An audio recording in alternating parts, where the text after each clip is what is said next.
सपा राष्ट्रीय अध्यक्ष अखिलेश यादव के खिलाफ चुनावी मैदान में उतरे बीजेपी के कैंडिडेट दिनेश लाल यादव और निरहू को लेकर के आजमगढ़ के सियासी बाजार गर्म हो चुके हैं। कुछ दिनेश को कमजोर प्रत्याशी बता रहे हैं तो कुछ बाहर का। दिनेश लाल को लेकर के क्या जिले में प्रक्रिया चल रही है, देखिए इस विशेष रिपोर्ट में राम सकल यादव और संदीप श्रीवास्तव के साथ। गनवा तो वह कहते हैं हम बार की साइकिल की रफ्तार के बढ़ा डालो, और साइकिल की रफ्तार तब बढ़ी जब पैडिल तनी चाँप के मरवा लो। बस फर्क इतना है कि पैडिल की जगह मोहर मारा गया है। जहाँ साइकिल का निशान मिला भैया बस मोहर लगा डालो और साइकिल की रफ्तार अपने आप बढ़ जाएगी। तो आप लोग से यह निवेदन बा, यह प्रार्थना बा कि आप सब लोग भैया साथ दिया और जितना भी आप। आजमगढ़ में दिनेश लाल यादव को बीजेपी द्वारा अपना प्रत्याशी घोषित किए जाने के बाद जनपद में अभी यह चर्चा तेजी से फैलने लगी है कि आजमगढ़ में भारतीय जनता पार्टी ने दिनेश लाल यादव को टिकट देकर समाजवादी पार्टी के अध्यक्ष अखिलेश यादव के सामने कैंडिडेट उतारा है, क्योंकि जिस सीट पर टक्कर देने के लिए आजमगढ़ में रमाकांत यादव पहले से मौजूद थे, वहां अचानक दिनेश लाल यादव की एंट्री क्यों हुई। रमाकांत यादव पूर्व में कई बार सांसद भी रह चुके हैं और यादव बिरादरी में उनकी अच्छी पकड़ मानी जाती है। ऐसे में भारतीय जनता पार्टी ने रमाकांत यादव को टिकट क्यों नहीं दिया, यह एक बड़ा सवाल लोगों के दिमाग में घूम रहा है। वहीं सोशल साइटों पर अगर बात करें तो दिनेश लाल यादव को लेकर के सोशल साइटों पर अलग अलग तरह की प्रतिक्रियाएं देखने को मिल रही हैं। कलाकारों में भी कहीं न कहीं से दिनेश लाल को लेकर के नाराजगी दिख रही है। कुछ एल्बम जो यूट्यूब या अन्य जगहों पर तेजी से वायरल किए जा रहे हैं, वह आपकी मोबाइल स्क्रीन पर चल रहे हैं।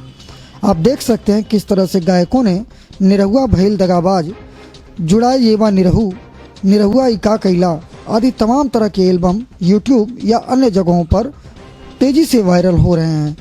कुल मिलाकर के कहीं न कहीं से तो यह कहा ही जा सकता है कि आजमगढ़ में दिनेश लाल यादव को लेकर के जो राय लोगों के मन में है वह ठीक नहीं है। हालांकि रमाकांत यादव को टिकट न मिलने के पीछे उत्तर प्रदेश के मुख्यमंत्री और गोरक्षपीठ के उत्तराधिकारी योगी आदित्यनाथ की नाराजगी बताई जा रही है, क्योंकि रमाकांत यादव ने अभी हाल में ही एक बयान दिया था जिसमें उन्होंने यह कहा था कि योगी को पूजा पाठ मंदिरों में जाकर करना चाहिए, ना कि सरकार चलानी चाहिए। इस बात से योगी आदित्यनाथ खासा नाराज चल रहे थे। लेकिन अब योगी जैसे लोग नहीं कर सकते हैं भाई। एक पूजा करने वाला आदमी कितना चलाएगा, सरकार चला सकता, बताइए। ऐसा सूत्रों के जरिए सुनने में आया है कि यहाँ तक दिनेश लाल यादव की बात हो रही है तो दिनेश लाल यादव उर्फ निरहू को लेकर के आजमगढ़ में लोगों की सही राय नहीं बन पा रही है। पर इस चुनावी मैदान में बीजेपी ने अखिलेश के सामने निरहू को उतारा है, यह सोच करके कि निरहू एक फिल्म स्टार हैं और वह भी खास करके भोजपुरी फिल्मों को जो पूर्वांचल की भाषा के रूप में प्रचलित है।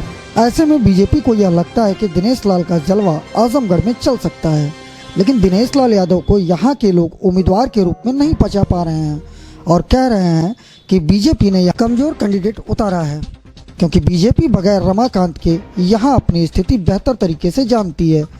इसके अलावा एक और चीज़ भी लोगों के मन में है कि दिनेश लाल यादव निरहू सपा के चहेते गायकों में से एक रहे हैं। यही वजह रही है कि अखिलेश सरकार में उन्हें यश भारती जैसा पुरस्कार भी मिला।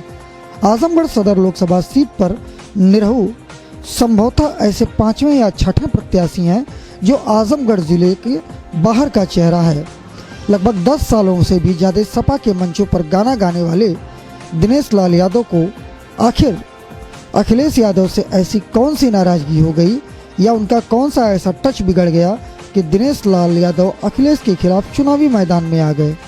कल एक बयान में सुनने में आ रहा था कि दिनेश लाल यादव ने यह कहा कि अखिलेश जहां भी मिलेंगे वह उनका पैर छू करके आशीर्वाद लेंगे, क्योंकि राजनीतिक विचारों की लड़ाई है। उनके विचार मोदी से मिलते हैं, इसलिए वह भारतीय जनता पार्टी से चुनाव लड़ रहे हैं और अखिलेश यादव को यहां से हरा करके भेजेंगे।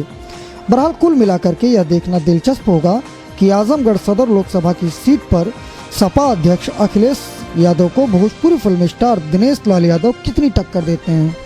एक रंगकर्मी को अपने क्षेत्र छोड़कर दूसरे के ज़िले में तुरंत आके उसको टिकट दे देना, उसको कहाँ से पार्टी के बारे में कोई ध्यान, पार्टी के बारे में कोई उसके पास एक्सपीरियंस नहीं है, कहीं नहीं टिक पाएंगे, क्योंकि उनका राजनीति से कोई उनका लिंक नहीं रहा है। और सबसे बड़ी बात कि टिकट जो भी देना चाहिए था, जो यहाँ का मौके का है, जो उस लाइन का है, उसको देना चाहिए था। एक रंगकर्मी या अभिनेता जनता की मजबूरियों को भली बात नहीं समझ पाया, क्योंकि वो थिएटर आर्टिस्ट है।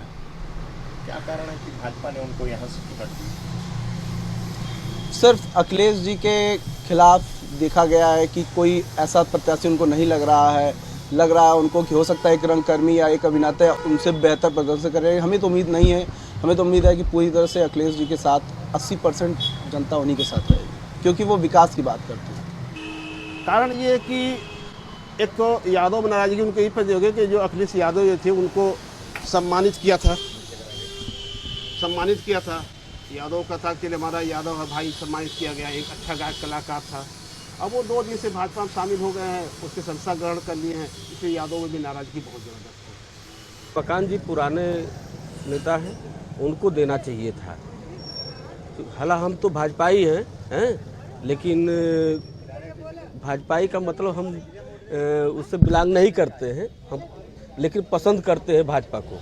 हम भाजपा को ही वोट देते हैं, लेकिन उसके खिलाफ रमाकांत जी को देना चाहिए था। इनके अखिलेश के खिलाफ कमज़ोर प्रत्याशी खड़ा किया गया है।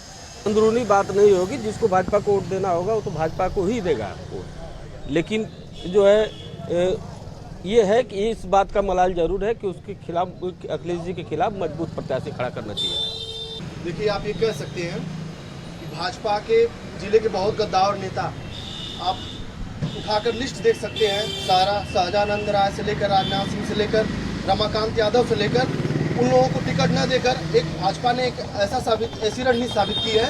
उन्होंने एक ऐसे प्रत्याशी को लाकर विकास पुरुष के सामने खड़ा किया है जिसका कोई मतलब नहीं है और वो हवा हो जाएगा। और हमारे माननीय अखिलेश यादव जी यहाँ करीब 5 लाख से वोटों से विजयी होंगे। राजनीति काम है, राजनीतिक जो समाज में रहा उसके लिए वो नाचने वाले एक तरह से उनके बारे में कहा जाता है, गाना गाते हैं, करते हैं। वो मान लीजिए यहाँ से जीत भी गए तो फिर हमारे लिए लौट के तो आएंगे नहीं, वो कहीं चले जाएंगे एक्टिंग करने, फिल्म बनाने, कुछ करने। हमें कोई ज़रूरत होगी तो हम किसके पास जाएंगे? क्या तिवारी जी, आपको लगता है कि वो अखिलेश जी के सामने जीतने की उम्मीद है उनकी? ये आजमगढ़ की जनता के साथ मजाक हुआ है उनको उतार के। अखिलेश जी के सामने उनका कोई अस्तित्व नहीं है। कहाँ जंगल का राजा शेर और उसके आगे आप लोग एक लोमड़ी की बात करते हैं? बताइए, आप माननीय राष्ट्रीय अध्यक्ष जी को के सामने आप दिनेश लाल यादव को उतार रहे हैं, ये कोई बात है? यहाँ पूरा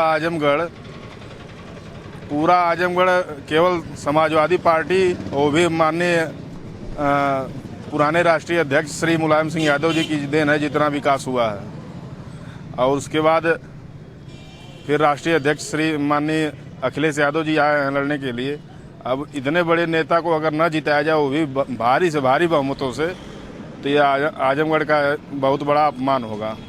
हमको तो पूरी आशा है कि दिनेश लाल यादव की जमानत जब्त हो जाएगी।